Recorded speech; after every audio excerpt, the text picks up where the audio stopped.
1983, the Associate Director of Operations came to me and said, Bob, we want to do something just as big as we could do. Very secret. We want you to be the operational commander. We want you to formulate and then initiate this huge thing in D.C. We had never done one in D.C. Wow, this is an honor.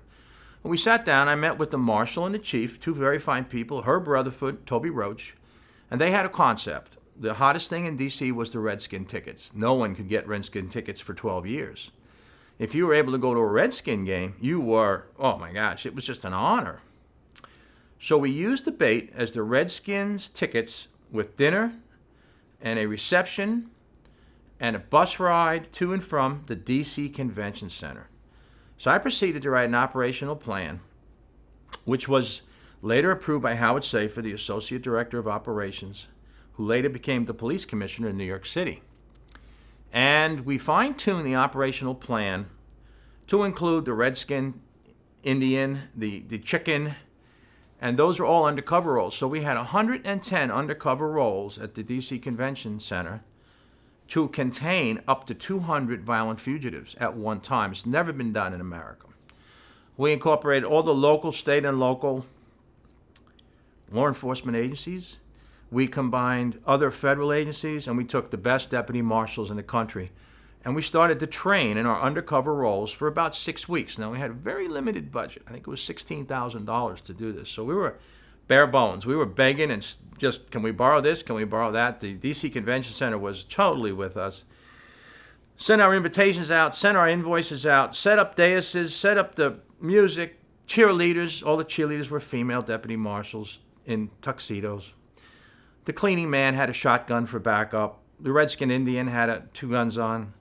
The Chicken had 2 guns on. I mean, if it went bad, we were going to look really, this is a risky operation because let's say someone starts shooting, and we're going after our target was 200.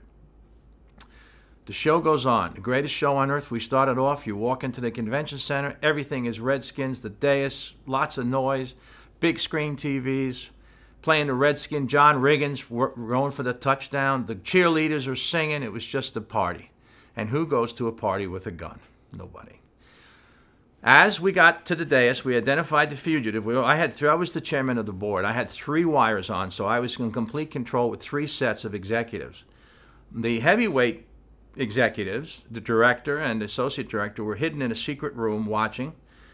My operational guys all had me on another. I had so much wire on me, I felt like a television set, but I was perfectly wired by our techs. They did a great job. So as we took 14 upstairs, I had Louis McKinney, who was a very, very outgoing man. I dressed him as the chairman, the greeter, to give a small speech before we watched John Riggins go over the line for this historic touchdown. And we took 14 at a time. We had some 90 downstairs. But we didn't want to push it too far and take more than 14 because this was risky. I'd lead him up. Louis would make a small speech. Congratulations, you're our grand prize winners. I have a big surprise for you today. You're all under arrest. And 2 SWAT teams rush in and take them down.